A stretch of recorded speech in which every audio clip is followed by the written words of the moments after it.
¿cierto? La métrica más o menos.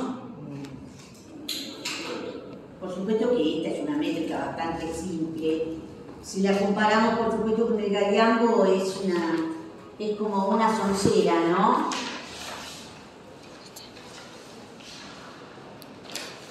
Bueno, creo que habíamos dejado... Estábamos acá, más o menos, el otro día. Estábamos comentando... Ay,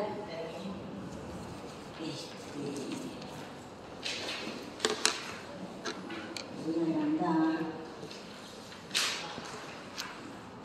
Ay, creo que está más o menos. Ahí. Muy bien. Bueno, estábamos por acá el otro día. ¿Sí?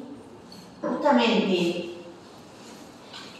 el comentario que habíamos hecho con respecto a esta divinidad que está, que es una verdadera abstracción, ¿no es cierto? Que es el caso del pez, ¿sí? Es pez, es fe. Y habíamos hecho comentarios justamente que tiene que ver con esto de que también se la denomina como la última diosa, la última dea, precisamente teniendo en cuenta el relato de Pandora, ¿no es cierto?, en los trabajos y los días de Hesíodo, ¿no? El hecho de que cuando Pandora abre lo que no debe abrir, salen todos los males, todos los pesares de los hombres, y lo último que sale es la esperanza. Entonces la idea esta de que la esperanza es lo último que se pierde o algo así por el estilo. Y digamos que todavía nos encontramos con este conjunto de subjuntivos desiderativos, ¿no? Como es destituat y que venimos advirtiendo toda una serie de subjuntivos con este valor desiderativo, ¿no? Entonces lo que está pidiendo justamente es precisamente esto, que la esperanza no lo abandone. Yo agregué la traducción que pueden encontrarla en otras, con esto de que no me falte, que no... vean ustedes que es muy interesante ese verbo, que es un compuesto de to y al mismo tiempo tiene un prefijo que es de, ¿no? De ahí que no me falte, que no me deje, que no me abandone. Pensemos que el verbo to presupone un lugar fijo, ¿no? Un lugar fijo y además que esté dirigido, ¿no? Bueno, muy bien. Lo que marcábamos también era precisamente ese nexo coordinante adversativo, el más fuerte de todo, y hacíamos también referencia justamente a este otro verbo, que es otro subjuntivo desiderativo del verbo praeveo. Y entonces yo puse acá, povea o fresca, y lo interesante es aquergos, que es un sustantivo incontable, que está evidentemente modificado, como decíamos el otro día, por un genitivo partitivo que es frugum, frux frugis, que es interesante porque se pueden encontrar con diferentes acepciones a ese flux frugis, que está, por supuesto, referida a cuestiones campesinas. Todo esto está referido a cuestiones campesinas, como mencionábamos el otro día. Entonces, ese flux frugis puede significar mies, ¿no? Así lo pueden encontrar también. Entonces, también la idea de cultivo, cantidades de cultivos, decíamos, un genitivo partitivo, y en este pentámetro, ¿no es cierto?, encontramos otro objeto directo concordando con ese que es precisamente pinguia musta, ¿no? La palabra musta, también un neutro, hace referencia al mosto de que es en realidad, yo le puse una notita referida a ese jugo de la vid o ese vino nuevo, fermentado, una primera fermentación, casi un jugo de uva, que no por eso no es menos embriagante, podríamos decir, y tenemos un ubi, ¿no es cierto?, que es este pleno lacu referido, comentábamos el otro día justamente la nota que yo les había puesto acá, por supuesto que el lacu, como ustedes pueden ver, es un sustantivo de cuarta declinación. Bueno, ahí tienen todos los comentarios, ahí yo les decía el otro día que se me había ido una R de más en ese praerbeo que puse ahí, y esa R ahí no tiene que estar, y la referencia, acá está lo del mosto, y la referencia a este sustantivo lacus de cuarta, lo vemos por supuesto en ablativo, y lo interesante es que tiene que ver con el hecho de que hace referencia a recipientes que se colocaban debajo de la tierra. Y pensamos entonces en lago, una de las acepciones del lago es depresión, para que ustedes lo vean, ¿no? ¿Sí? Es una depresión, pero depresión por el hecho de que está, ¿no?, la tierra ha sido como una suerte de hueco o algo así por el estilo. Y eso se utilizaba para llenar líquidos, como si fuera una bodega. ¿Sí? Es interesante la palabra bodega, que viene de apoteca, ¿no?, que era un lugar de guardado. Esa es apoteca, ¿no es cierto?, en latín. Bueno, podía contener diferentes líquidos, entre ellos, por supuesto, vino. ¿Qué es lo que dice acá, precisamente, no? Comentábamos ya vamos a ver, vamos a seguir haciendo comentarios sobre qué es lo que pretende, qué es lo que pretende representar Tibulo con todo esto, ¿no es cierto? Una vida campesina, de una enorme tranquilidad, donde pareciera ser que no pasa absolutamente nada, y de una gran placidez que está directamente relacionada con ese adjetivo que resulta muy importante desde el punto de vista de la poética y de la ideología que pretende representar Tibulo, que es ese adjetivo iners inertis, ¿no? Como que no pasa nada, ¿sí?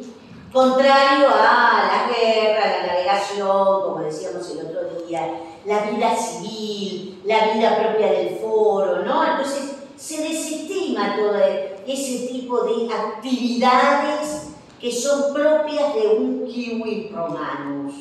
Y lo que está haciendo Tibulo es ficcionalizando una nueva vida, ¿no? Centrada en el campo, y sobre todo nos vamos a encontrar en el momento que él diga vivir con poco. Por supuesto que esto no es más que una ficción de alguien que pertenece al orden ecuestre, ¿no es cierto? Así que no deja de tener cosas para comentar esto, ¿no? Bueno, vamos a hacer, así después seguimos adelante. Eso yo estoy recomponiendo las últimas cosas que hicimos el otro día. No me acuerdo por ahí, Darío o vos, Nicolás, ¿se acuerdan en qué verso más o menos dejamos de hacer la métrica? Creo que eran unos versos un poco más arriba. Focus. En Focus, bien. En Focus lo hicimos. Ese lo hicimos. Perfecto. Muy bien. Vamos entonces, como ustedes pueden ver, esto uno tiene que imaginarlo de a pares, ¿no es cierto? Y también de a pares nos encontramos con la expresión de determinadas ideas, ¿sí? Entonces, hexámetro y pentámetro, que por cierto es bastante fácil. Después del cariambo esto no se presupone que no tiene ningún tipo de problema. Vamos a ver, esto pareciera ser nuevo. Entonces, ¿cómo dicen ustedes? A ver, vamos a empezar como hacíamos antes con Ovidio, con Virgilio, los hexamétricos. A ver, Uriel, dale. Este es un hexámetro, Ya es por la disposición, ¿no? Entonces... Ipse seran tenerás. Muy bien. Maturo tempore vitae. Eso es. Ipse seran tenerás. Ahí la cesura, evidentemente. Miren ustedes el juego, ¿no es cierto? Todas esas dos E acá, dos E acá y final en A. Para que ustedes se den una idea, ¿no es cierto? ¿Cómo está? Entonces, esto es también interesante. Acá, si bien no son los juegos fónicos que habíamos encontrado en alguien como Catulo, que lo podemos encontrar en el mismísimo vídeo, esto no deja de tener, por supuesto que no es un poeta de esas características, ¿no? El pobre Catulo le damos con todo. Y como siguió entonces, maturo tempore vites, ¿no es cierto? También acá observen ustedes cómo juega con estas dentales sordas, ¿no? Sobre todo, bueno, hay una antes y sigue trabajando después de la cesura con esto. ¿Querés hacer también, Uriel, el pentámetro? Comienza como un hexámetro. Sí. Es fácil. Ese tercer pie que está... Ahí es donde queda un poco, se divide como en dos partes iguales, en definitiva, ¿no? Claro. O cuasi iguales. Serían rusticus et facili. No, facilí. Facili. Facilí. Si no, nunca nos hubiera dado fácil. No, sí. Facilis, ¿sí? Claro. Entonces, rusticus et facili. No, sí, me confundí porque... Nada, mejor. Pero, claro, ahí empieza de nuevo. Grandia... Y ahí empieza de vuelta. Exacto. Manu. Claro, Grandia, Manu. Claro. Poma. Manu. Esta en realidad es larga, pero es indistinta. Se toma como ángel. Se toma como ángeles. Sí. Esta es larga porque, por supuesto, viene de manus, ¿no es cierto? Y la U en la cuarta declinación, la U del abrativo es larga. Entonces, clarísimo, ¿no? No hay demasiados secretos en esto. Es interesante el juego que él hace, ¿no es cierto?, de estas IES junto con estas A acá, ¿no es cierto? Miren ustedes, ¿sí? Rusticus et facili, grandia poma manu. ¿Sí? Muy bien. La cuestión de la vida campesina, que es esto de, claro, nos lleva a lo que nosotros habíamos visto en el texto virgiliano de la bucólica, ¿no es cierto? Pero acá está como ponderado desde una perspectiva ideológica. Es la elección frente a la vida urbana, cosa que eso no está en Virgilio. Cosa que no está en Virgilio. Posiblemente estuviera en Teócrito o en alguno de los otros poetas helenísticos que hicieron un tipo de literatura bucólica, pero en Virgilio no está esto. Virgilio trabaja la cuestión de las bucólicas como ejercicio de género, ¿sí? Y también lo usa desde una perspectiva metapoética, ¿no? Además como una especie de ejercicio genérico en cuanto a pasar por los distintos géneros, ¿sí? Vamos entonces al otro par, que era donde estábamos ahora, ¿no es cierto? Muy bien. Dale, Germán, hace y fíjense cómo desde el punto de vista semántico también podemos jugar con los pares ¿no? Con el par métrico, ¿sí? Por eso se habla de dístico, ¿no? Sí. Perdón. No, si por favor. lo agrandás un poquito. Dale, sí, mira que lo había adelantado, pero vamos a hacerlo más, Muy bien. A ver ahí, ¿sí? ¿Acá está bien? ¿Un poco más? No, ahí está perfecto. ¿Sí? Perdón, Lili, ¿te puedo Sí. hacer una consulta? ¿Cómo no? Con respecto a Todo. esta alternancia entre exámetro y pentámetro. Pentámetro. ¿Hay un patrón en esa variación interior del No, digamos que ¿O es un metro que aparece ya en una poesía epigramática. Digamos que si uno piensa que es el epigrama, pensemos que el epigrama es un poema muy chiquito. Entonces es evidente que una construcción pareada te permite construir una idea completa. Entonces vos te podés encontrar, igualmente en ese trabajito que yo les hice a partir de ese capítulo de Álvarez Guerra, que está en la historia de la literatura latina de la Codognier, él dice que es muy difícil poder determinar o poder separar, mejor dicho, el origen de la erótica romana de la poesía epigramática, ¿no? Entonces es evidente que hay una preexistencia de la poesía epigramática. Pensemos para qué se usaba la poesía epigramática. Suponete para inscripciones funerarias. Entonces, algo cortito, una dedicatoria, ¿no? Pensemos que en la bucólica quinta de Virgilio hay una bellísima referencia al hecho de escribir en los árboles, por ejemplo, que es en parte lo que quiere decir en definitiva epigrama, que es sobreescrito, algo que se escribe sobre algo, sobre un soporte material que hasta pueden ser las propias hojas de los árboles, por ejemplo, los troncos de los árboles, no las hojas, los troncos, ¿no? Donde uno hace una breve esquela, suponete.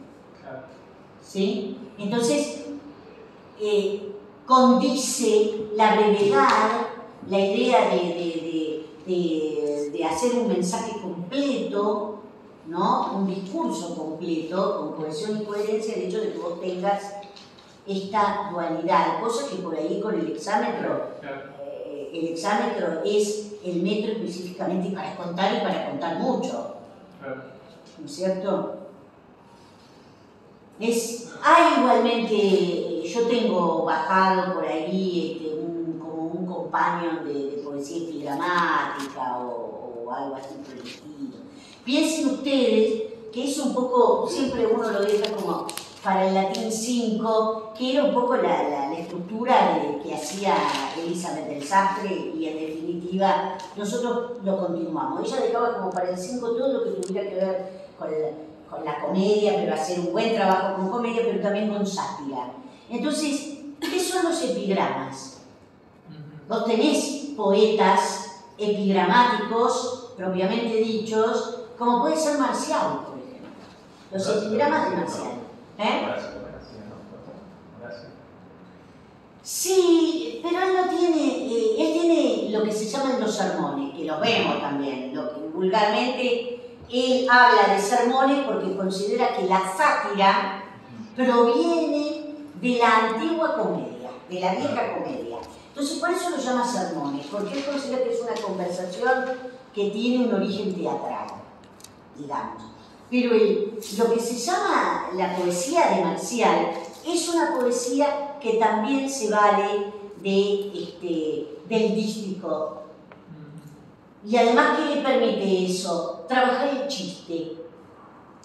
Cuando uno piensa la idea del chiste es que vos tirás, ¿no es cierto?, un aguijón y haces el remate, ¿no? Y hay todo un trabajo también sobre el chiste que uno puede leer en la teoría literaria de hoy, ¿no? Aprovecha esa cadencia para... No solamente la cadencia, sino sí la cuestión del remate. Claro. La cuestión del remate. Sí, sí, sí, sí, sí.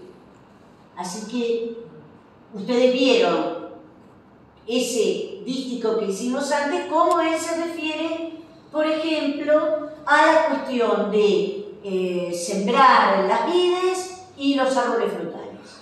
Y ahora va a hablar sobre la esperanza.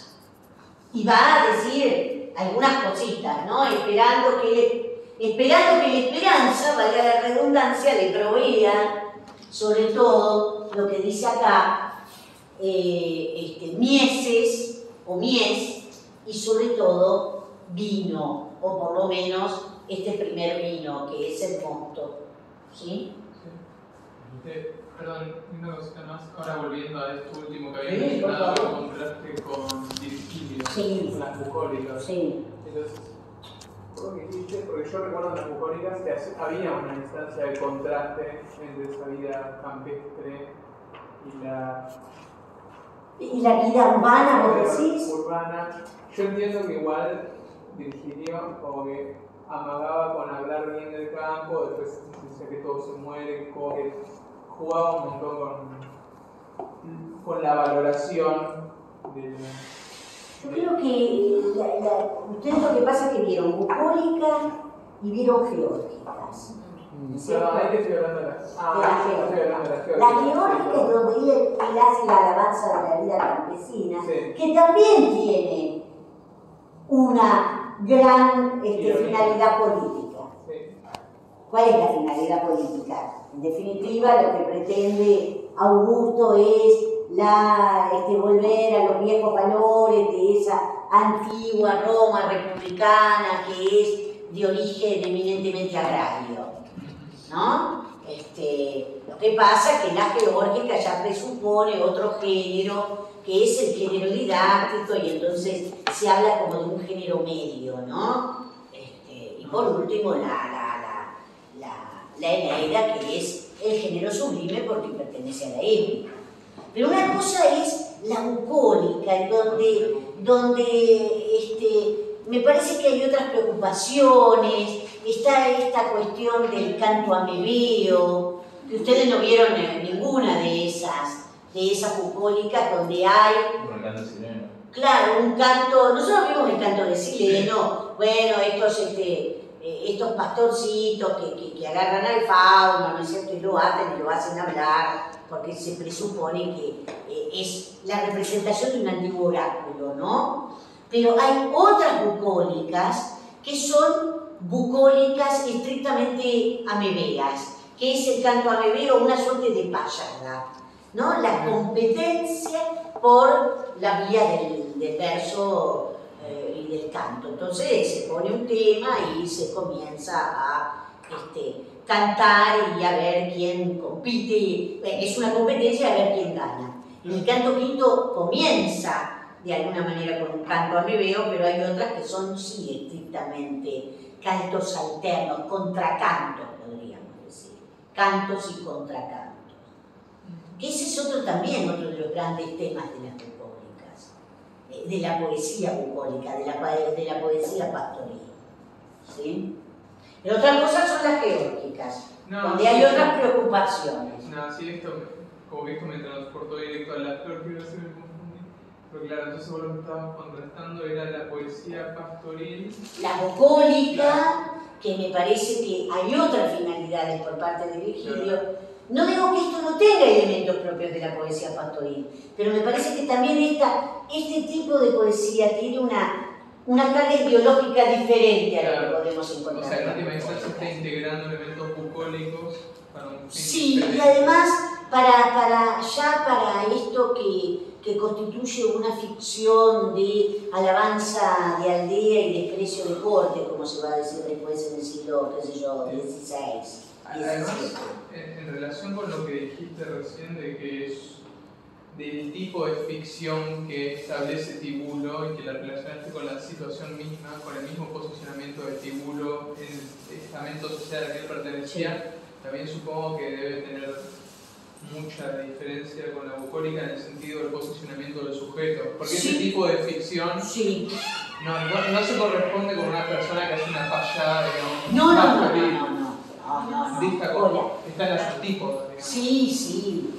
A pesar de que él se va a decir que él lo que pretende, y bueno, desde unos versos atrás, es yo como labrador me voy a dedicar a esto. Un poco lo que decíamos el otro día, esto de que después va a estar, qué sé yo, en alguien como Jorge Manrique, que era lo que decíamos el otro día, los que viven de sus manos y los ricos. Claro. ¿No? Lo que acá vamos a advertir es el hecho de que él pone las manos en la tierra, pero lo hago desde una ficción, y él es un vir romanus urbanus, ¿no? Entonces, si él se posiciona en un campo, yo creo que inexistente también, que era un poco lo que decíamos, que nosotros también en la década del 70, parece esto casi un hipismo, era lo que decíamos el otro día, ¿no? Bueno, a mí por poco mis viejos me mataron a palo, por decir suavemente, pero yo era hippie en los 70, sí.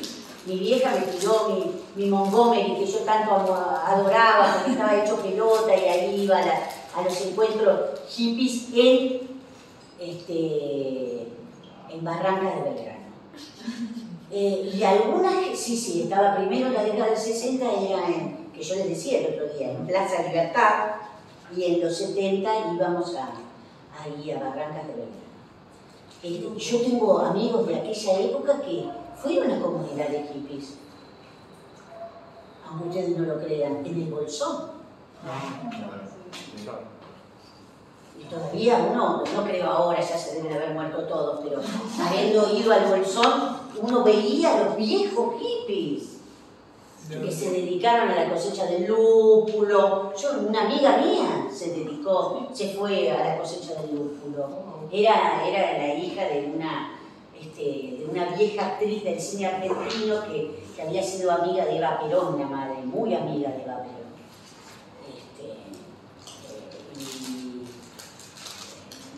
Había sido esposa de Lamas, que era después por ahí ustedes se acuerdan de uno que hacía, no me acuerdo cómo se llama, Fernando Lamas. Fernando Lamas es el padre de Lorenzo Lamas. Exactamente. Hacía esta mujer, las series de acción. Exactamente. Esta actriz argentina, la madre de mi amiga, había sido la primera mujer de Fernando Lamas. Así que después tuvo que venir Lorenzo Lamas, seguramente, a hablar con los herederos hasta acá, que vino Lorenzo Lamas a la Argentina.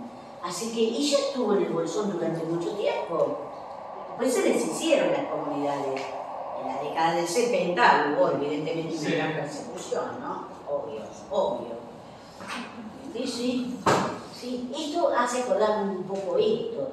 Era lo que decíamos el otro día, ¿no? Nos recordábamos algunos grupos del comienzo del rock nacional, como Arcoíris, ¿no? Mañanas Campestres, decíamos el otro día.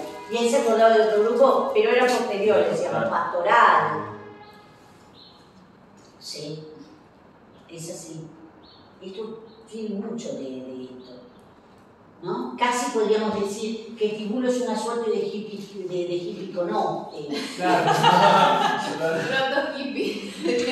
Un proto-hippie conote, podríamos decir que Tibulo. Claro. Sería un hippie con esclavos en vez de con Es maravilloso, pero ojo, que la cuestión de tener servidumbre, es decir, de tener esclavos, no estaba ajeno al hecho de ser un labrador, ¿eh? El labrador también tenía... Sí, también podía ser, por supuesto no la cantidad. O sea, era un pequeño propietario. Sí, exactamente. Pequeño Un pequeño burgués. propietario. El coloni, ¿no era el colono? El coloni, unos colonios. Sí, ahí había que trabajar, eso lo han trabajado mucho los historiadores, ¿eh? Ahí toda la gente que hace historia antigua ha trabajado mucho la cuestión de, bueno, García es el que se ocupa, García Magó, él se dedica al esclavismo, por ejemplo, pero él hace esclavismo en el mundo romano, pero Gallego se dedica al mundo Gallego griego. creo que publicó un libro sobre los agrícolas en el mundo Sí, griego. pero en el mundo griego. Sí. En el mundo griego. Macbo tiene en Academia Edu un montón de artículos sobre esto. Sobre eso, sí. Piensen ustedes que los pequeños propietarios, mientras pudieran ser aún cuando no fueran ciudadanos urbanos, podríamos decir, podían llegar a tener algún esclavo. Sí.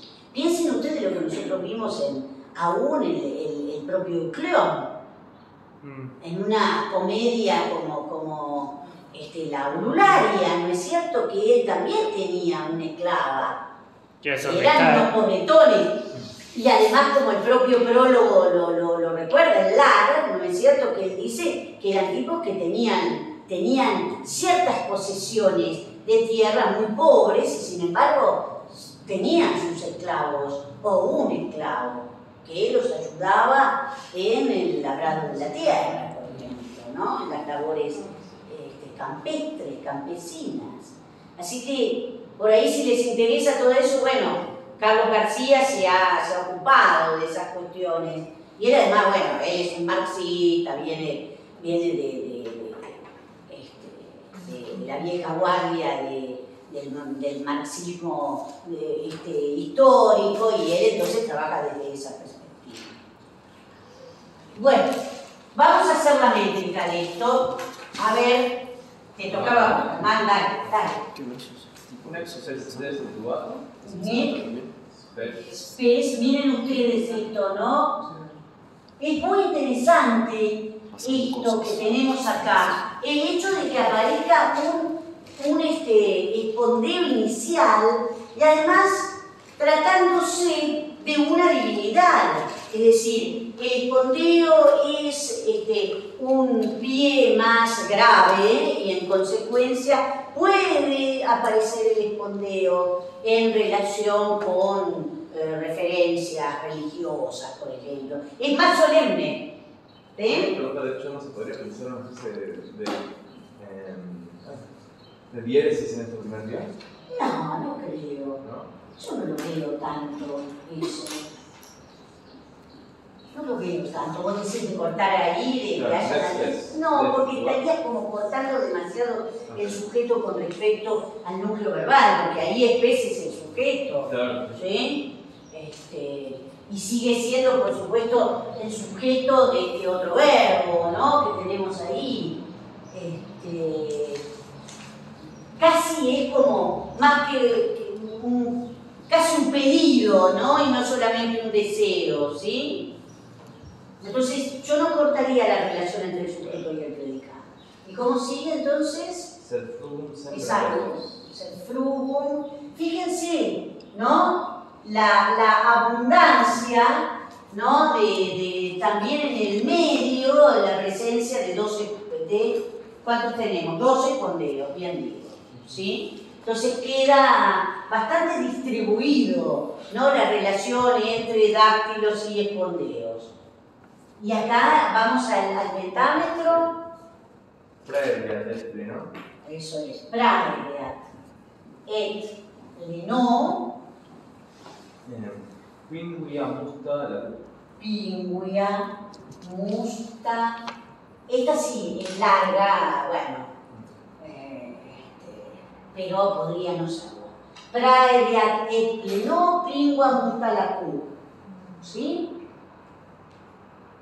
Observen ustedes la presencia de, esto suena, ¿no es cierto? Estas U's que está poniendo en alternancia con estas A que vemos acá, ¿no? Está jugando, no deja de búsquedas desde el punto de vista fónico, ¿no?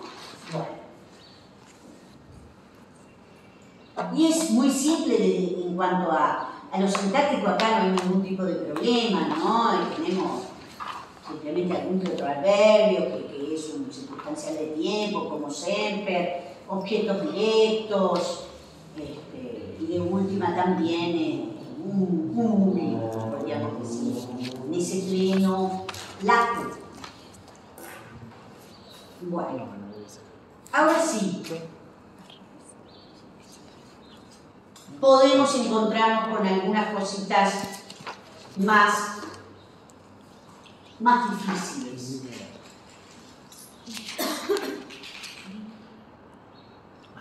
Bueno, este NAM, vente vos, porque si no, no se va a ver.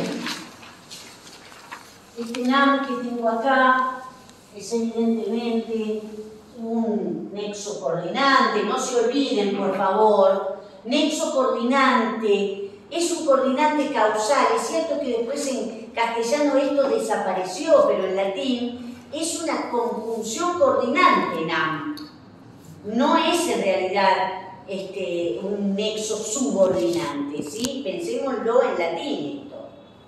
NAM es ese pues. Es cierto que por ahí en castellano ese pues introduce una proposición causal, pero en latín no, ¿eh? Lo digo porque hay gente que ve NAM y le traduce porque. No. ¿Estamos? No lo es. Bueno, tengo ahí un verbo que es deponente. Fíjense que yo les hice ahí una notita, ¿no? Muy interesante lo que yo les puse ahí porque, bueno, cuando hago estas cosas me busco sobre todo en el OWL. Y además, es muy interesante esto que tenemos acá. Miren ustedes. No sé si lo llegan a ver, pero se los leo, que lo tienen además.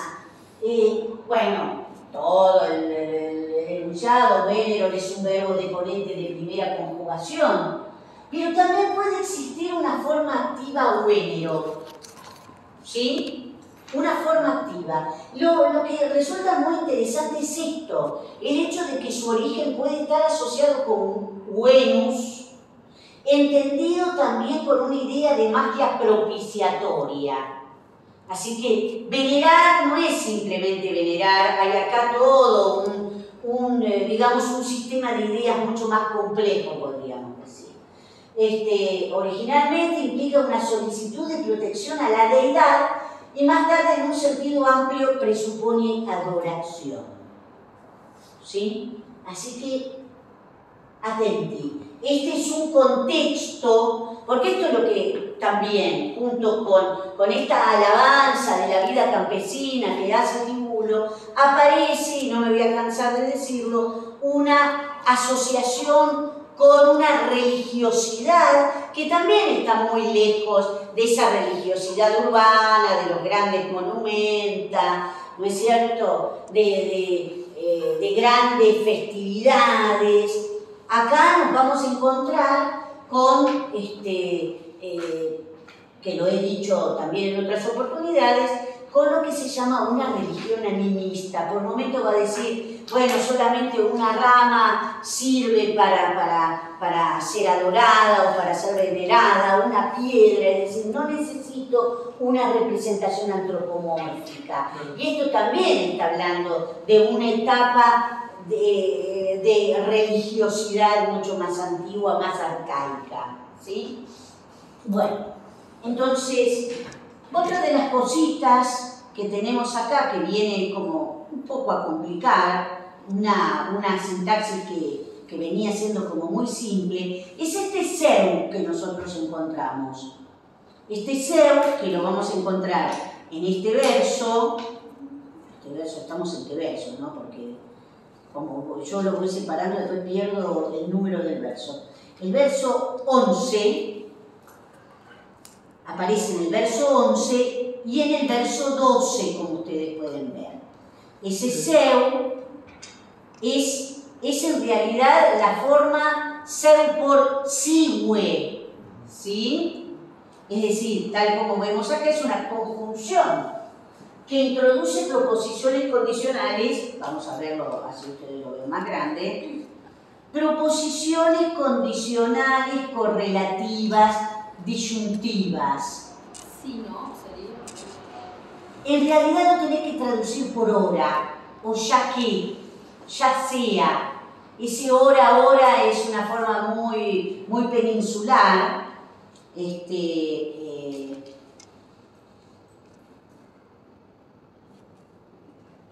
o si no ya. ¿Ya qué? O ya sea. ¿Sí? O bien no podría ser también. Sí, pero lo que pasa es que por ahí perdés el carácter de lo condicional, ¿no? O bien sí. No, porque Claro, ahí tengo que jugar. pasa que el o bien es muy excluyente. Es como Pero es una cosa o la discusión. otra. Sí, pero esta me parece más. O bien Como si tiene suave. un tronco solitario en los campos. O bien, si una ahora sí, ya sé a qué. Creo que es menos peninsular que este ahora sí, pero, por ejemplo, nosotros hemos visto en realidad Siwe y Seu, así, abuelo de pájaro, en el famoso, en el 11 de Catulo. El de los En el 11 de Catulo. Está. sí, bueno. Sí. Que él utiliza Siwe y Seu, ¿no? Los va posicionando para generar, ¿no es cierto?, ciertas anáforas o posiciones anafóricas, porque lo pone en primer lugar. Entonces, condicionales. Pues venero si se da esta cosa, si se da esta otra, ¿no? Si quieren, hasta uno podría decir, o bien si se da esto, o ya si se da esto, ¿no? Y acá, como ustedes pueden ver, se trata de condicionales correlativas reales. Eso es algo que yo no les puse y ustedes lo pueden agregar. ¿Por qué digo que son condicionales? Correlativas ya lo vimos. Disyuntivas también. Por el verbo. Por el verbo, por el tiempo, por el tiempo y el modo fundamentalmente verbal. ¿No es cierto? Es un modo indicativo, que es el modo de la realidad, que es lo que tengo ahí en ave. Que por supuesto tenemos que también presuponer ese mismo verbo en el verso siguiente, ¿no es cierto? Está herido, ya sabemos cómo los romanos son económicos en este sentido, ¿no? Lo que sí vamos a advertir que un tipo como Tibulo no es un poeta a la manera de Catulo, de Virgilio o de Ovidio, ¿no es cierto? Que a mí me parece una tríada poderosa. En cuanto al manejo de una sinonimia que a quienes tenemos que traducir nos pone muchas veces en circunstancias difíciles de resolver, ¿no? ¿Por qué lo digo? Aparece este desertus que vemos acá, ¿no? Que van a ver que en los versos, no en este documento, sino en otro que estoy preparando, que son los versos siguientes, pueden utilizar desertus. Lo mismo pasaba con el adjetivo acidus. El tipo lo usa, ¿no es cierto?, con una frecuencia que eso sería en otros poetas, en estos grandísimos poetas inesperados, ¿no es cierto? No lo vamos a encontrar, ¿no? Pareciera ser como que Tibulo es un poeta bastante simple, a pesar de que Quintiliano dice que es elegante, que es puro, que es terso. Sí, es elegante, no vamos a negarlo, pero tampoco es alguien que tenga los recursos de un Virgilio, de un Ovidio, ni del mismísimo Catulo, ¿no? Que ustedes lo vieron en el 64 y lo vimos acá en el 63 y uno quedaba realmente maravillado. Entonces piensen esto. En esta primera condicional, ¿no? El límite, por supuesto, va a estar dado por la presencia de un segundo seu, como ustedes pueden ver, ¿no? El sujeto es stripes desertus. Si quieren, podrían agregar como desertus tiene una raíz verbal, puede modificar a desertus, ¿no? También podrían, si quieren, poner inagris, ¿no? Si quieren. Si no, bueno, tienen los campos también. Digamos que casi la posición de ese inagris puede estar modificando a desertus, pero también a ave, ¿no?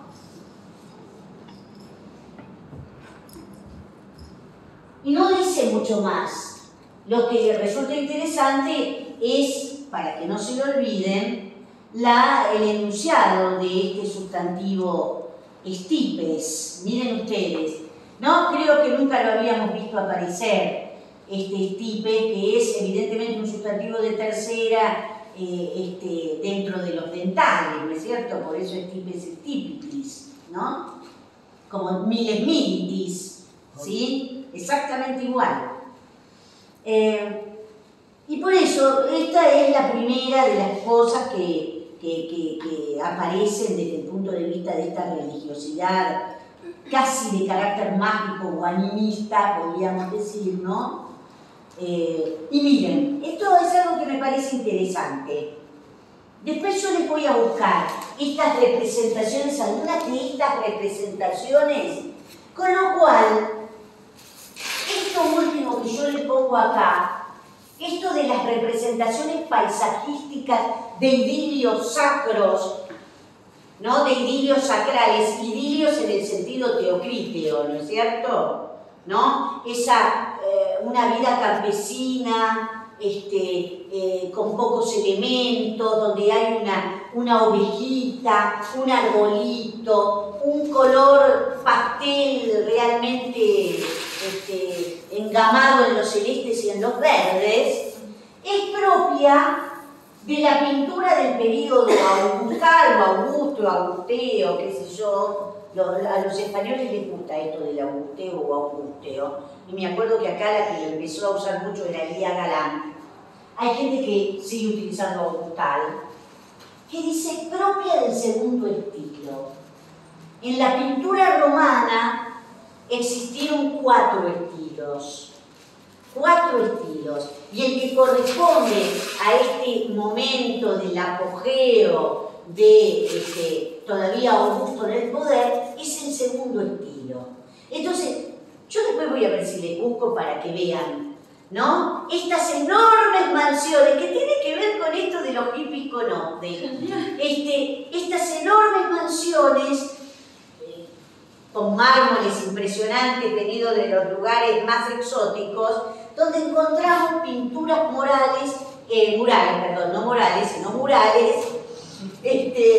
donde había representaciones como estas que yo les acabo de señalar, ¿sí?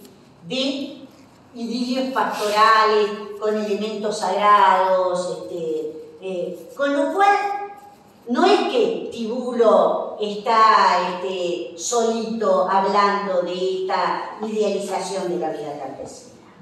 ¿Sí? ¿Estamos de acuerdo? Y pregunta, ¿qué había en la sociedad detrás de esta moda de poner, de esta huida hacia un... Yo creo que es eso, vos mismo la palabra que vos estás utilizando es eso, ¿no? Es esta especie de huida a una vida más simple. Más simple, cuando vos vivís en medio de la ciudad de Roma, con todas las corruptelas que con todas las corruptelas habidas y por haber, con un exceso de todo tipo, pero vos, tu cabeza huye a la búsqueda de algo más simple, ¿no? Cosa que se da, debemos entender por ese lado. Todos los críticos de la poesía de Teócrito, por ejemplo, como iniciador del género, te van a decir eso. Es un tipo que escribe en un universo cortesano, sin embargo proyecta, ¿no?, una ficción que lo lleva a huir de esos excesos. De lo cotidiano también, ¿no? De lo cotidiano. De lo que uno ya conoce. Sí, sí. Y proyecta lo y que no conoce tanto como algo ideal. Claro, lo más interesante es que pareciera ser como algo casi sectario, ¿no? Porque le ponemos nombres de pastores a gente que son también mis conocidos y mis allegados. Creo que el que un poco capta esto, a pesar de que en realidad, si uno lo pone en términos quijotecos o en términos cervantinos, cuando, por supuesto que la pretensión de huir a la vida pastoril que hace el Quijote, lo hace cuando es vencido, ¿no? Me parece que hay una distancia también desde lo ideológico, que es lo que está planteando Cervantes, pero Cervantes lo capta. Cervantes capta de alguna manera esta, ¿no? Esto de que esta vida de locos, por supuesto, se imaginan ustedes lo que puede ser una vida, qué sé yo, como la Roma, que después, si ustedes se quedan el año próximo, la vamos a ver en Juvenal. Juvenal, desde la sátira, te está mostrando lo que era Roma, ¿no? Plagada de vicios, plagada de no sé, es lo mismo que si te encontrás en los grandes, en el Palermo de nuestro parque 3 de febrero, con estas pobres prostitutas buscando el mango para seguir viviendo. Eso me parece que ese tipo de contradicciones es la que también te muestra, sobre todo Juvenal, ¿no? Una Roma buscando una Roma globalizada, de eso hablan algunos críticos, una Roma globalizada que, no sé. Es autoconsciente de que es el centro del mundo. Totalmente, es autoconsciente de que es el centro del mundo, pero también No. odia a los inmigrantes. Sí, porque ellos son... No, es impactante, odian a los inmigrantes. ¿No? Cuando hace la descripción de Roma, Juvenal en la sátira tercera, es algo así como el primer ministro británico, que es el hijo de inmigrantes y manda a los inmigrantes en una reedición de La nave de los locos. O le ponemos pulseritas para poder identificarlos, saber quién es quién. Me da cosita pensar que después de 2000 y pico de años seguimos haciendo La nave de los locos de la que hablaba Foucault. Después vamos a buscar esto pero si ustedes ahora, tendríamos que ir a jorobarlo a Martín, pero ahora creo que él ya debe haber cerrado el boliche ahora del 5.º piso, no podemos decir que sea un boliche. Es un boliche de onda, con onda. Boliche de Palermo. Ahora vamos a hacer un día, vamos a hacer una excursión. A las 5 de la tarde nos vamos. Yo los llevo a la excursión para allá arriba.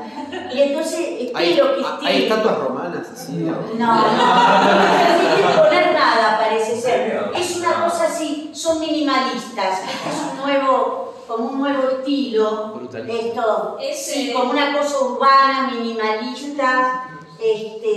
Habría que poner una especie de grafitis romano.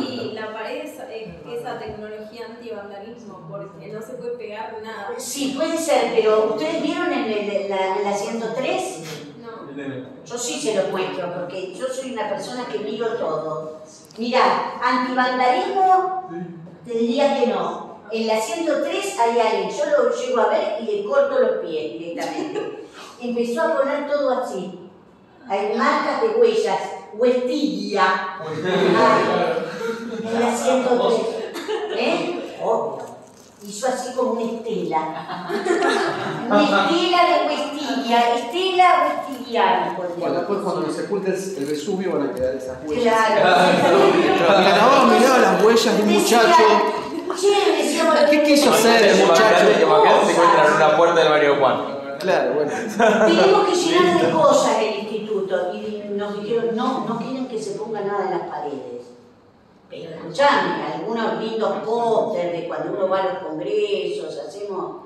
Bueno, que mismo está en el instituto. Ese lo doné yo. Que está. ¿Lo viste? El de... Sí, el de estaba las tres adentro. cosas. Las tres cosas que se estuvieron haciendo. Entonces, Uno de México era. El de México también divino. estuvo también, sí. El de México es precioso. Yo tengo la taza, la tengo en el departamento, esa taza igual.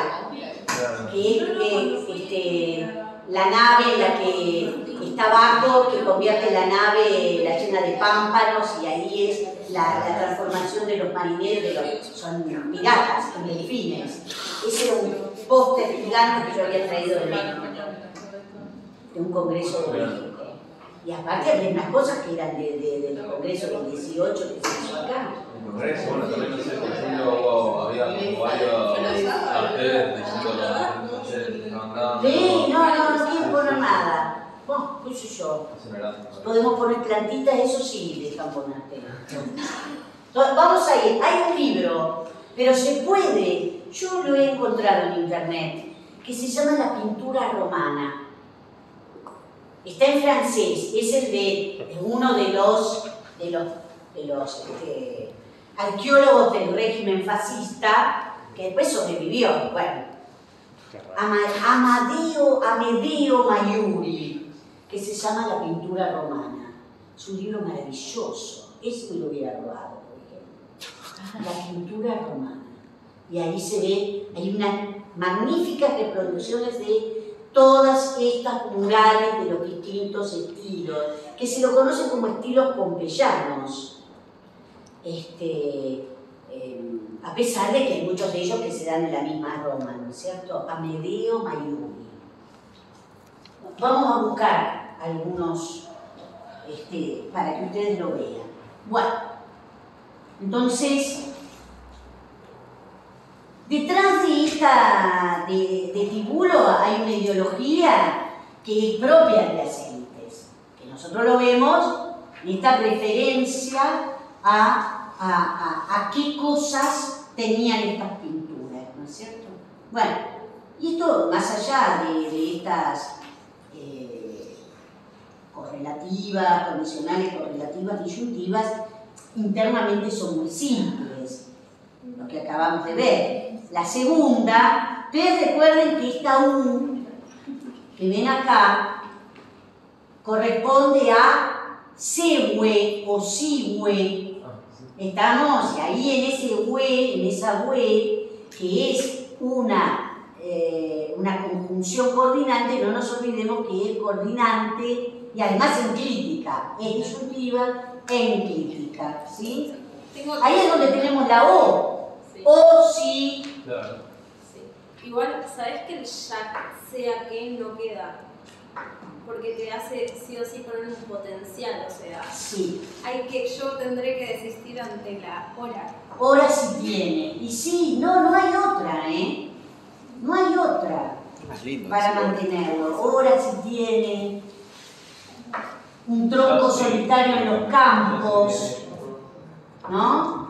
¿Cómo, Germán? Ya sí tiene, ya sí. No, ya si tenga, ¿no? Sí, es como Se va eso. Sí, yo probé distintas cosas para traducirlo. También podríamos poner o bien si tiene, o bien sí, o sí, ¿no? Y en este segundo verso que tenemos acá, que completa el dístico, tenemos la otra condicional, que por supuesto tenemos que reponer el verbo haber, ¿no es cierto? Y acá tenemos otro sujeto que es este vetus lapis, ¿sí? Vetus lapis. Por eso yo repuse el tiene. Hay una magnífica, una de las películas de Kurosawa, ¿no?, más maravillosas, que es la de Sueños, ¿no? Sueños de Akira Kurosawa. Ustedes lo conocen a Kurosawa, Sí. ¿no? ¿Han visto películas de Kurosawa? Creo que va a haber un ciclo este año en la sala Lugones de Kurosawa. ¿En dónde? En la sala Lugones de ¿En el Kurosawa. Lugones? Sí. Yo tengo un montón en mi casa porque nos apasiona Kurosawa y está, creo que Sueños la he visto chiquicientas millones de veces, ¿no? Y hay el último sueño, que se supone siempre es un caminante, ¿no es cierto?, que va a partir de una suerte de maldición, maldecido por su madre, por haber visto lo que no debía ver, es decir, comete la transgresión del tabú de la mirada, por ver a los zorros, el casamiento de los zorros, un día de lluvia con sol, ¿no? Entonces es siempre el mismo caminante que lo lleva por distintos lugares, y en el último lo lleva a una aldea, la aldea de los molinos, ¿no es cierto? Es donde no hay electricidad, donde los viejos viven de manera centenaria, donde la muerte se celebra con alegría y como una festividad, y en el momento que él cruza el puente, pasa desapercibidamente por una piedra y ve que esa piedra está rodeada de flores. Entonces ve que algunos niños le ponen flores a la piedra. Entonces después él pregunta al viejo, a ese anciano que está arreglando los molinos, unos molinos sumamente rústicos. ¿Qué significa eso? Ah, dice, puede ser que ahí haya habido alguien que ha muerto, entonces se lo recuerda con esa piedra. Pero prácticamente no es que haya una tradición, sino que es el cumplimiento del ritual, ¿no? El ritual que presupone aquello que se debe, aquello que se debe cumplir, el acto que se debe cumplir. Quizás sin preguntarse mucho por qué es que hay que cumplirlo. Entonces, en el momento que termina, tras el festejo de una anciana que se había muerto, y danzan, y tocan, y tiran flores, y pétalos, es maravillosa, ¿no? Él sale, vuelve a cruzar el puente y coloca una flor en esa piedra. Acá está. De alguna manera Tibulo lo dijo hace más de 2000 años. Ese rito de una piedra que representa evidentemente un elemento sagrado, una acción sagrada, y como ustedes pueden ver dice, ahora sí, una antigua piedra, Vetus lapis. Observen ustedes la distribución que él hace de los elementos en este verso, y por supuesto que tenemos que reponer, dice guirnaldas floridas. ¿Dónde tengo esto de guirnaldas? Acá, certa, del verbo cero, que también tiene que ver, hay un verbo, él lo debe saber, en el comienzo prácticamente del asno de oro, de Metamorfosis de Apuleyo, que es concelam. Es el verbo cero. De nuevo, certa es el participio perfecto que está en neutro plural y está sustantivado. Y son las guirnaldas, es decir, esa especie de hilvanes, ¿no? Ahí en el verbo concelam lo habíamos traducido como... ¿Es lo que le ponen a las vacas y a los bueyes cuando los van a sacrificar? Puede ser, sí, claro. ¿No? Sí. Es decir, son los tributos. ¿Qué tipo de tributos nos podemos encontrar? Y uno de estos tributos son estas floridas certas. Esto, floridas certas, porque se trata de un neutro plural, ¿no? Y lo más interesante es esto que tenemos acá, en una trivia. Ustedes deben jugar, o alguna vez deben haber jugado. ¿Qué es una trivia? El cruce de tres caminos. Exactamente, es el cruce de tres caminos, es una encrucijada. Es una encrucijada, ya la palabra misma, ¿no es cierto? Lo está diciendo, como ustedes pueden ver, ¿no? Bueno, ¿en qué se trata? Que podría estar consagrado a Diana o a Hécate, ¿no? Diana, que es en realidad... Diana y Hécate son como representaciones de la misma diosa, ¿no? A esto podríamos sumarles la luna, ¿no? Cada una en un espacio diferente. Hécate en el mundo de ultratumba, que es la diosa propia de las brujas. Por otro lado, Diana es la representación de esa misma deidad, pero en la tierra, y la luna, que por cierto es la representación en el cielo, ¿no es cierto? Entonces está en un cruce de camino. Esto es la misma imagen que hace Kurosawa en su película Sueños, ¿sí? Exactamente igual. Entonces, una piedra o es ese tronco solitario en los campos, o ahora sí una antigua piedra tiene guirnaldas, si quieren no lo pongan, ese tiene guirnaldas floridas en una encrucijada o en la encrucijada de caminos, si quieren agregarlo también, ¿no?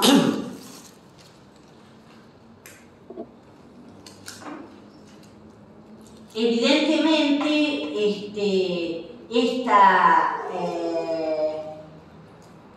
venero esto, ¿no? Habría que pensar si si esas condicionales son estrictamente condicionales, ¿no? Si no están funcionando, saben ustedes que a veces las condicionales están en un límite muy finito, ¿no? Muy delgado entre ser condicionales o ser sustantivas. Sabemos que la conjunción sí no solamente puede introducir proposiciones condicionales, sino también proposiciones sustantivas, ¿no? Te pregunté si...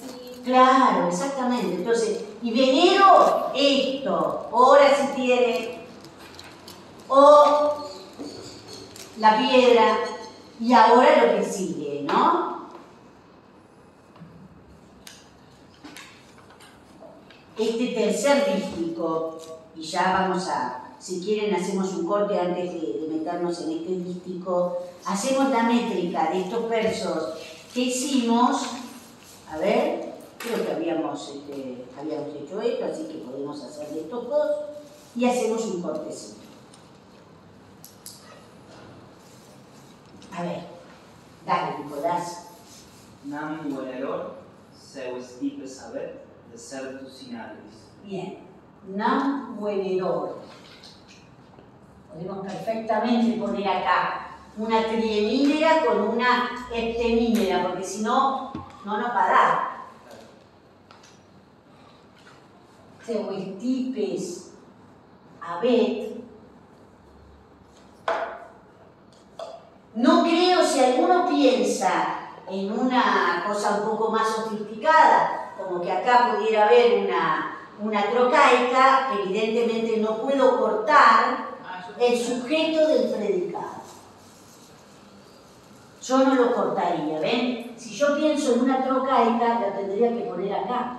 Y entonces estaría cortando el núcleo del sujeto con el núcleo verbal. ¿Sí? Entonces me parece que conviene, sobre todo porque miren cómo corta en la triemínera. Pone luego la conjunción, bueno, de esta conjunción condicional que habíamos pensado que también podrían ser verdaderamente sustantivas. Y esto nos deja, ¿no? Casi también podríamos pensar, yo en mi traducción lo vi como un atributo, pero uno podría decir, tiene un tronco desierto, solitario en los campos, lo tiene solitario en los campos, puedo pensarlo como un predicativo, ¿sí? Y evidentemente la heptemínera me podría llevar a pensar eso, me haría pensar eso. Desertus sinalis. Solo es diptongo en monosílabos, ¿no? O puede darse que en otra palabra. No, acá son estos, en realidad son antiguos diptongos estos, ¿eh? No, es una sinícesis en realidad. Ah, no es diptongo. No. Podría haber sido un antiguo diptongo, pero no. Claro, eso encontré yo que eran diptongos que quedaron solo en monosílabos. Lo mismo lo vamos a ver acá. Vamos al pentámetro. Seu vetus intridio. Seu vetus intridio, ¿no es cierto? Florida cerca lapis. ¿Estamos?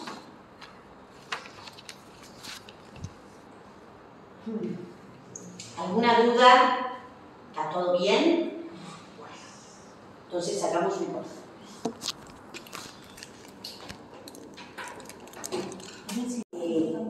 Donde hay alguna ovejita, Todo esto son de la villa de Lidia, que pertenece al segundo estilo, ¿no? Es realmente bellísimo, como ustedes pueden ver. ¿Dónde está esa villa? Se supone que esa está en Roma, está en Roma. Villa de Libia. La villa de Libia. De Libia. La de Libia. En Prima Porta.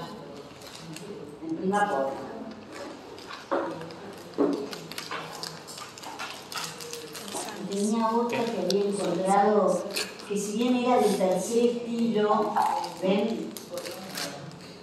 Dice un jardín inmortal, ¿no? Un jardín inmortal.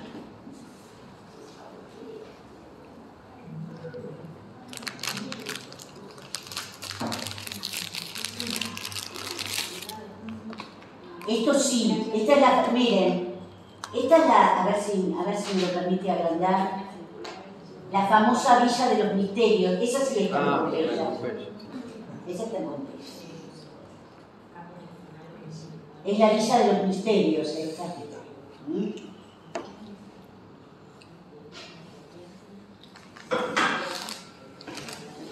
A ver si puedo poner Villa de los Misterios.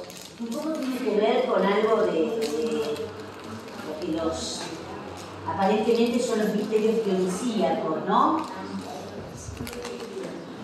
Los frescos de la Villa de los Misterios.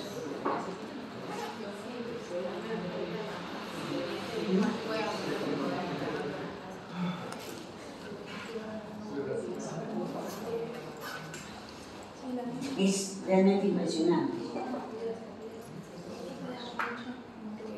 Que se supone que hay, bueno, está la representación de un culto iniciático, ¿no es cierto? Esta está en Pompeya. También pertenece al segundo estilo pompeyano, ¿eh?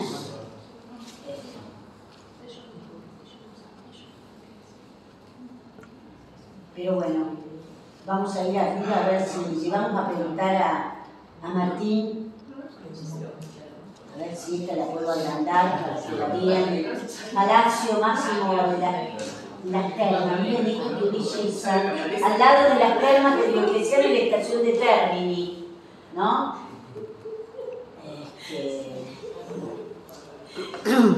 Esto está ahí. Termini, para que ustedes se imaginen, es como 11. Es 11.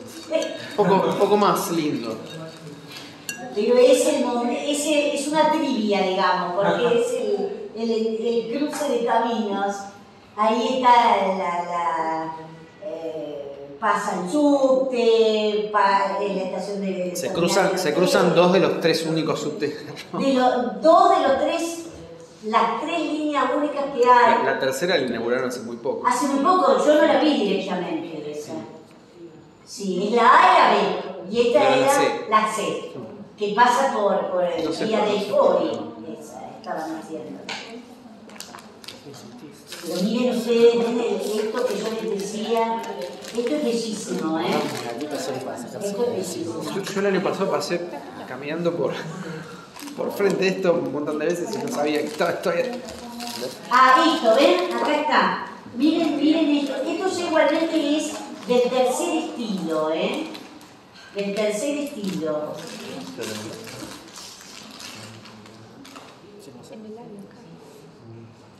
Es maravilloso. Es maravilloso. Bueno, listo, gente. Pero no encontré ninguna de esas, hay algunas que tienen una ovejita, un arbolito, es impresionante. Pero es este estilo. Bueno, muy bien. Entonces decíamos, volvamos a la posibilidad de que estas condicionales, en lugar de considerarlas como, si es que podemos hablar de adverbiales con una condicional, a mí me parece que no, realmente, puedan tratarse de sustantivas. Fíjense que este tercer dístico que tenemos acá, cuando digo dístico estoy hablando de hexámetro y pentámetro, ¿no es cierto?, del par, está coordinado por este E y está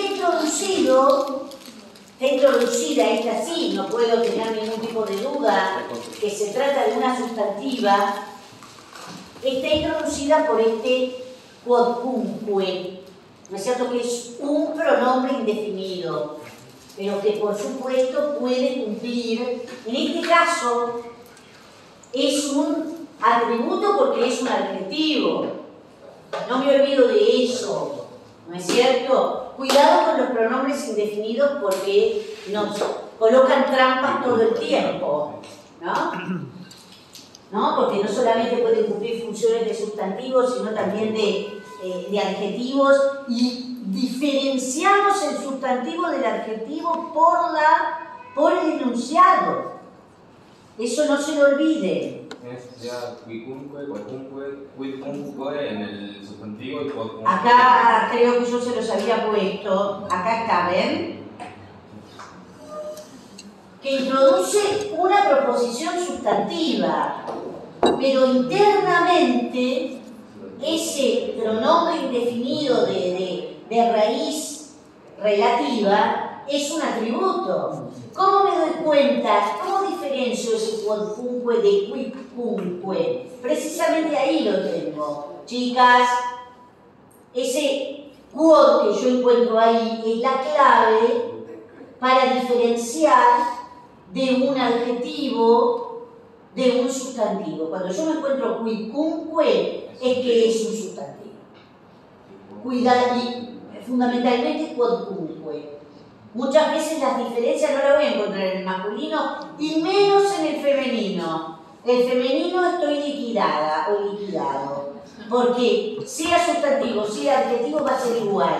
El que me tira una cuerda para salvarme en general es el neutro, y es lo que yo encuentro acá. ¿Y puede ser femenino también cuicunque?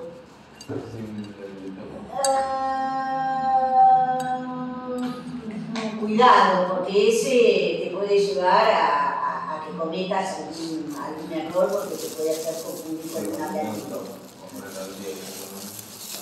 Bueno, entonces, este quodcunque que yo tengo acá está concordando con pomum, ¿sí? Pomum es neutro, pero nosotros tenemos un sustantivo que está en nominativo, que eso va a ser el sujeto dentro de la proposición, ¿no es cierto? Que es agnus. Y está concordando con novus. Ese es el sujeto dentro de la proposición. En realidad no tendríamos yo que haber traducido en subjuntivo, porque en realidad el verbo educat, la forma, es un verbo de primera conjugación, el verbo educo. Cualquier fruto que produce tenemos que poner en realidad, ¿sí? No está bien haber traducido en produzca, lo que pasa, y además viene bien. Ustedes, por favor, corríjanlo. Viene bien es tener en cuenta de que esto es un indicativo, porque es lo que yo tengo, bueno, arriba, ¿no? En el verso aún arriba, que es ese ave. ¿Duco no es duco dupis? No, porque tenés ojo. Claro, ok.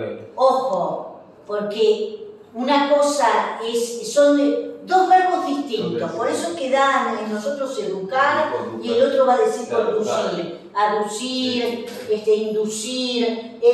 Ahí tenemos la diferencia entre lo que es un duco y otro duco, ¿sí?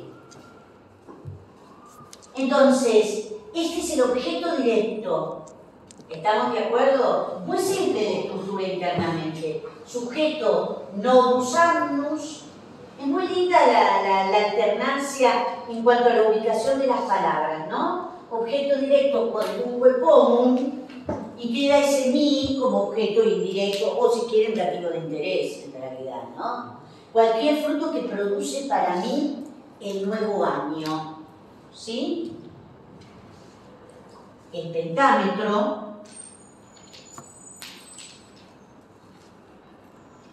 Dice sujeto.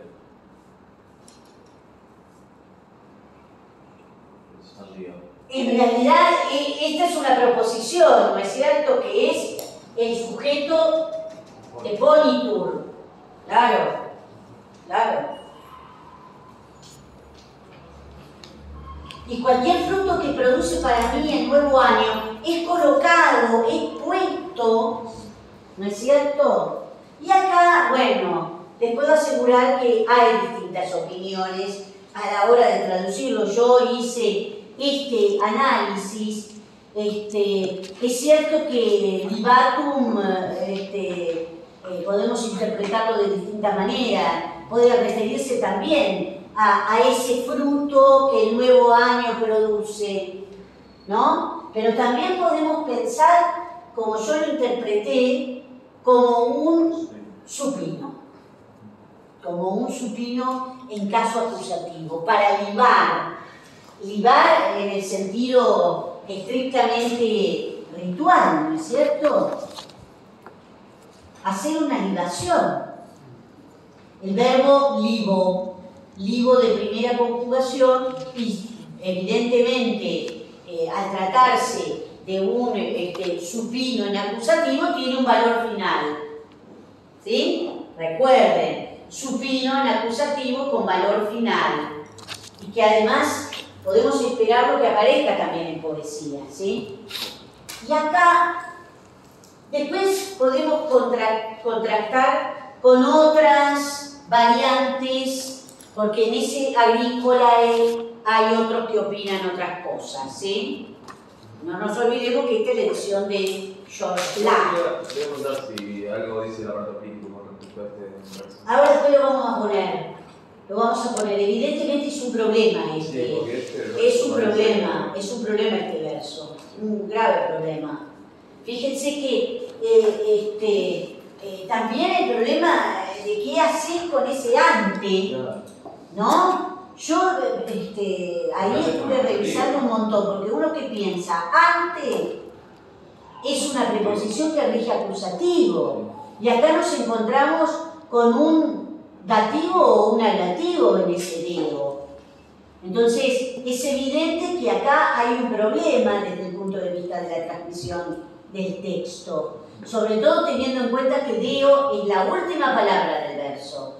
Y lo que suele suceder, y eso lo van a aprender en filología, quienes estén haciendo filología ya lo deben haber visto en más de una oportunidad, que hay problemas generalmente o muchas veces, con mayor frecuencia, en las primeras o en la última palabra.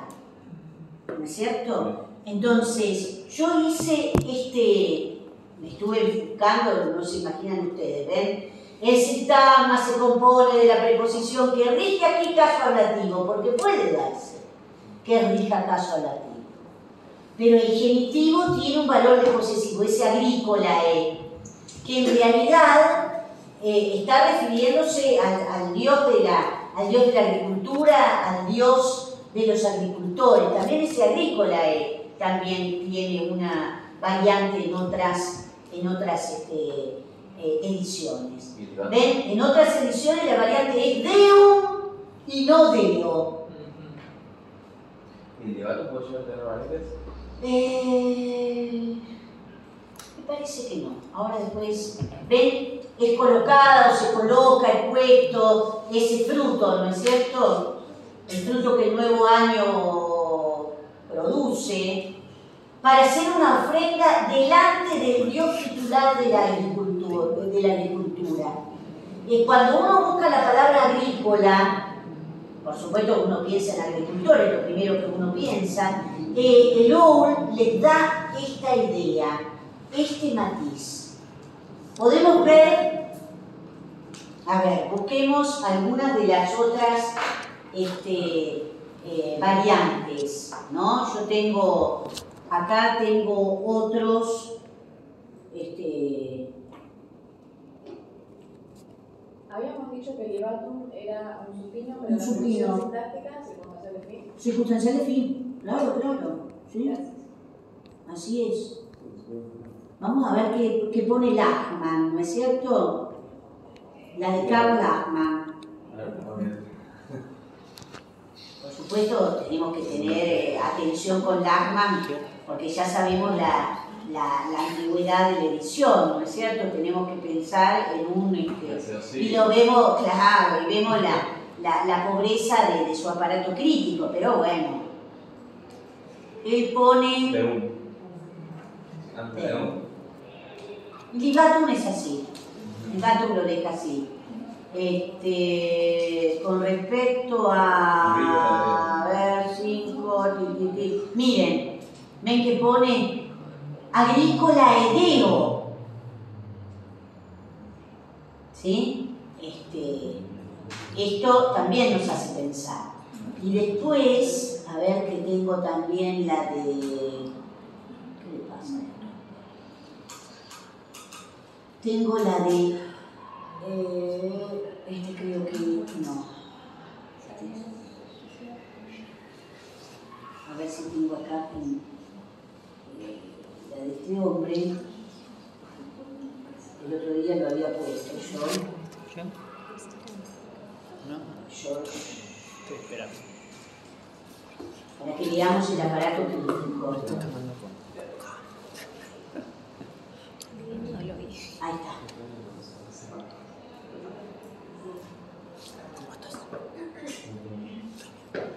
Esta es la que yo estoy utilizando, es la última, o más o menos, imagínense ustedes, es de 1998, que tiene un trabajo desde el punto de vista de la transmisión textual que es infernal, ¿no? Miren ustedes lo que es el trabajo con el aparato crítico, y tenemos acá... 14. ¿Ven? Están las distintas, las dedos también aparece, ¿sí? Y acá otro, ¿no? El aeum también, ¿sí? Es decir, que le suena muy raro ese dedo a más de uno, sin embargo, bueno, George Lack utiliza o se vale de esta variante, ¿sí? Les digo que, por ejemplo, las traducciones en este verso son variadas, son variadas. Es evidentemente que a los editores les hace mucho ruido. Dice, y cualquier fruto que el nuevo año produce para mí lo deposito como ofrenda, es decir, lo toma como un predicativo objetivo, ¿no? Ante el Dios de los campos. Libatum, ¿no? Como un predicativo objetivo. Sí. Esa es otra posibilidad que también ustedes lo pueden poner. Y acá lo que señala, lo que señala acá es la definición de este Dios. ¿No? La nota que hace el editor de Gredos. Sobre todo, no se olviden que algunos pensaron en Deos, que fuera un plural. Y lo que nosotros vamos a encontrar en los versos siguientes, que va a mencionar una serie de dioses rurales o rústicos, empezando por la flauta que es, ¿no? Eso por un lado, este es en Gredos. Y en esta más sencillita, ¿no es cierto?, que es la de los mexicanos, ¿no? Ellos colocan acá, o ven,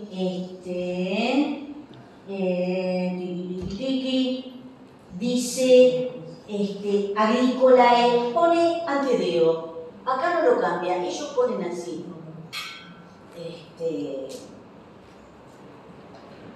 Pero en el mismo manuscrito se divaria, hay variantes. El mismo manuscrito, no, distintos manuscritos donde voy a poner la variante. Justamente. Te volvés loco eso. Te volvés loco. ¿Y cómo traducen esto? Dice, todo fruto que me produzca el nuevo año, consagrado se pone a los pies del Dios del campo. Claro, me iba a un poco como predicativo también. Un poco predicativo, pero bueno, lo que pasa es que yo no lo encontré como ofrenda a Libatum. Claro, eso somos un participio, de hecho. Es un participio del verbo libo, ¿sí? Entonces, ojo, ¿no? Ojo. Bien. Y ya estamos una cosita más. A ver, hagamos la métrica de este dístico. A ver. Dale, Catalina.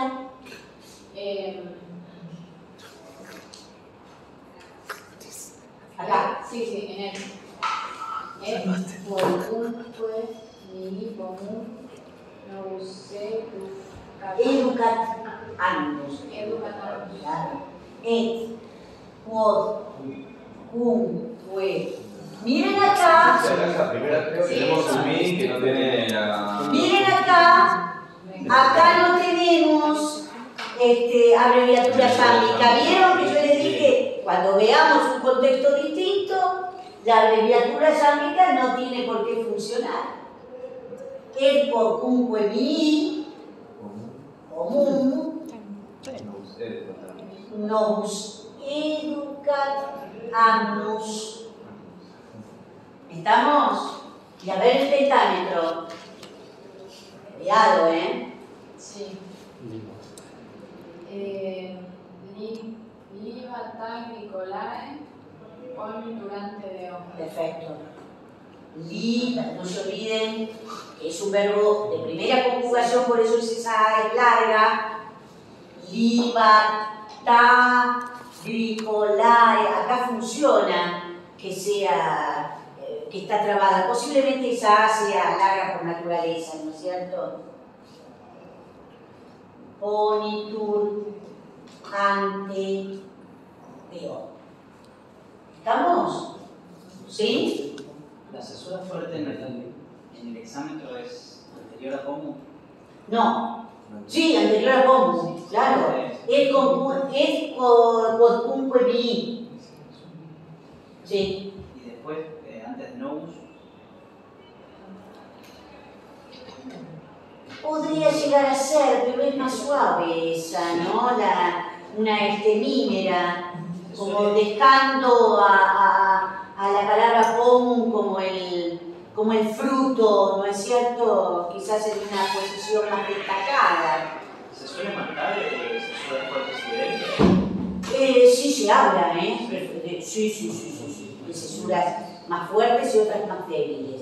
En general, el exámetro latino tiende a tener más pentemímeras. Dentro de las cesuras, la que más abunda es la pentemímera. Es la más fuerte.